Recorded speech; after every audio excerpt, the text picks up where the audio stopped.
Hola, ¿cómo estás? Bienvenido a este espacio de Pro Training y hoy queremos hablar un poco acerca de carácter.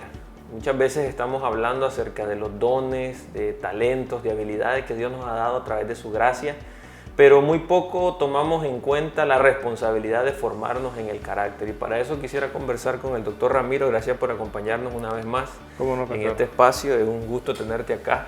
¿Y cómo pudiéramos definir carácter?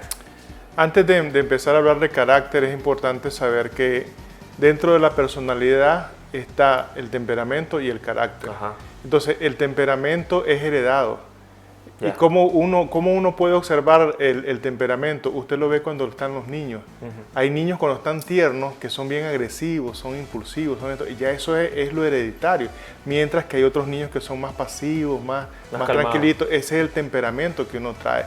Entonces, eso es heredado, mientras que el carácter es aprendido a través del proceso de vida que uno lleva. Entonces, y las experiencias, sobre todo. Entonces, el carácter se forma, se aprende y se establece, y el carácter es el que media el temperamento. Entonces, qué importante es saber que el temperamento es la parte más importante de nosotros en medio de situaciones. ¿Por qué? Porque eso es lo que te determina cómo vas a actuar. Una persona que tiene un carácter firme ante las vicisitudes, ante las dificultades, él nunca va a variar, siempre se va a mantener sobre eso. Mientras que alguien que no ha aprendido a estabilizarse, entonces frente a las adversidades, él va a dudar. Una persona sin carácter es variante, no lo puedes determinar. Entonces frente a una situación, vos no puedes tener la confianza de saber cuál va a ser su reacción, porque puede ser que se pueda replegar o puede actuar ansiosamente porque no puede manejar la situación. Qué interesante esta parte del temperamento y del carácter, porque estás diciendo que el carácter puede sujetar el temperamento con el cual yo nací. Si mi inclinación natural es a ser una persona energética o incluso muy apasionado, mi carácter va a permitir que eso no se salga fuera de control. Y aquí quería hacerte una pregunta. Muchas veces nosotros utilizamos, creo, mal el término que refiriéndonos a una persona que tal vez es grosera y decimos tiene un carácter fuerte, pero eso es incorrecto, ¿verdad? Es incorrecto porque esa connotación que tiene no es igual a que uno tenga desarrollado el carácter. Una persona de carácter fuerte, dice la gente, generalmente el perfil con lo que lo describen es una persona impulsiva, una persona que atropella a las otras personas, y no necesariamente. Lo que está actuando es el temperamento. Si estamos hablando de estos dos conceptos, una persona impulsiva, una persona que no mide sus palabras, una persona que no mide las consecuencias de sus actos, por ende es una persona impulsiva que su carácter no ha madurado y está actuando bajo el temperamento. Débil de carácter. Correcto. Pero en la jerga popular se utiliza ese término que no es como muy adecuado.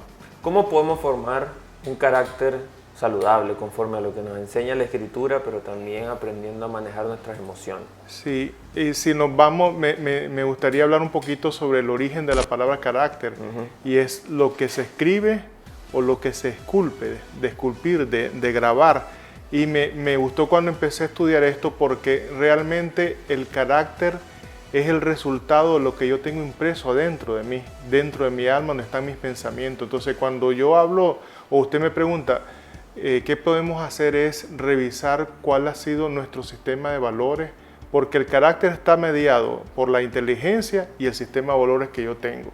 Entonces, la inteligencia me va a mí determinar qué acciones puedo tomar, y los valores también me va a mediar qué puedo hacer, qué no puedo hacer, porque los valores son esos conceptos de qué puedes hacer, qué no puedes hacer, mientras que la inteligencia vos vas midiendo qué consecuencias tengo si yo hago esto. Entonces, dependiendo de lo que a mí se me grabó cuando era pequeño y en el proceso de mi vida, eso va a determinar el carácter que yo tengo, pero esto no es una huella que queda ahí mismo. Hoy en día yo puedo darme cuenta de qué debilidades tengo en mi carácter, que ese es un término que podríamos utilizar, y decir, yo necesito trabajar esto. Necesito específicamente esculpir, necesito grabar, pero no solamente eso, sino que también tengo que dejar algunos hábitos que yo aprendí en el pasado. Entonces tengo que desplazar los viejos hábitos, los viejos aprendizajes que hasta este momento no me ha permitido llevar una vida efectiva. Por decir, una persona temperamental es una persona que tiene problemas en sus relaciones. Sí. Y si yo me doy cuenta a estas alturas del partido que yo he sido desastre en las relaciones interpersonales, producto de que no he tenido carácter para controlar mi impulsividad, entonces hoy yo puedo decir, yo puedo enderezar el barco, si le puedo usar este término, y decir, voy a empezar a actuar de otra manera y voy a empezar a gobernar mi temperamento. Entonces yo empiezo a hacer cambios de pensamiento, a hacer cambios de hábitos, de costumbres que yo tengo y a tener conciencia de cómo yo puedo transicionar de una persona impulsiva a una persona que mide sus palabras antes de decirlas. Quisiera leer algo que está en Efesios capítulo 4, verso 20 al 24. Mas vosotros no habéis aprendido así a Cristo, si en verdad le habéis oído y habéis sido por él enseñados conforme a la verdad que está en Jesús.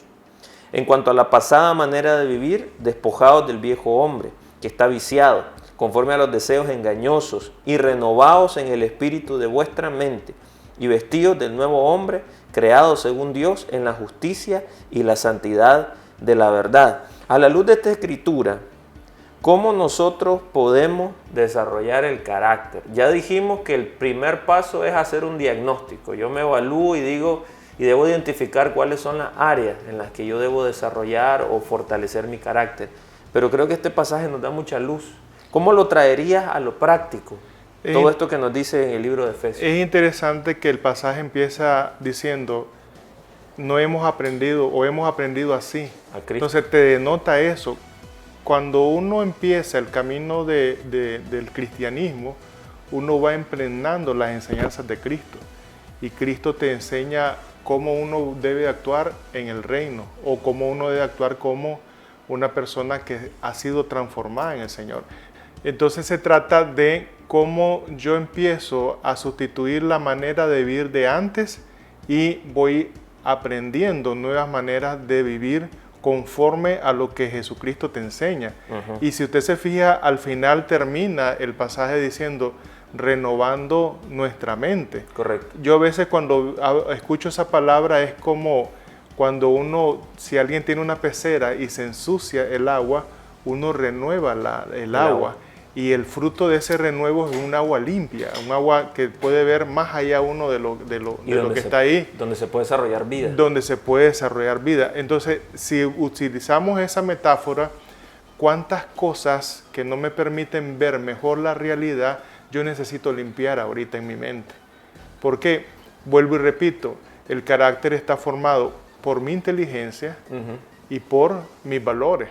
Entonces, la inteligencia está determinada por las experiencias y los conocimientos que yo tengo. Entonces, en este sentido, ¿cuántas veces nosotros no hemos sido inteligentes cuando perseveramos en el error? ¿Por qué? Porque no hemos tenido otro modelo que te indique que lo que estás haciendo no es lo que te va a llevar por un buen camino. Y vos encontraste de repente gente que persevera en ciclos de la vida porque no ha podido cambiar esa forma. Y entonces encontrás personas que te dicen, es que yo soy así. Entonces no han logrado, como dijo usted anteriormente, diagnosticarse, darse cuenta de que está perseverando en el error y que hay otras alternativas en su vida que pueden ayudarle a mejorar su estilo de vida. No solamente personal, sino que también relacional. Para terminar, solamente quisiera decir que cuando nosotros estamos revisando estos términos y leyendo la palabra, definitivamente la formación de carácter tiene que ver con renunciar a nuestra vieja manera de vivir y aceptar la vida de Cristo en nosotros. El carácter va a ser esculpido, va a ser firmado, va a ser dibujado por el mismo Dios en nosotros y necesitamos tener la suficiente humildad para rendirnos por completo al Señor y desaprender muchas cosas que en el pasado fueron fortalezas, pero que hoy nos damos cuenta que no funcionan. Así que creo que formar el carácter, más que una tarea individual de cada uno, sí es una responsabilidad individual, pero es una tarea que Jesucristo va a cumplir en nosotros. Cuanto más nos parezcamos a Él, más nuestro carácter va a ser formado. Quiero agradecerte por tu tiempo, por haber estado conectado con nosotros. Compartí con tus amigos, dejarnos tus comentarios y gracias por por estar con nosotros. Que el Señor te bendiga.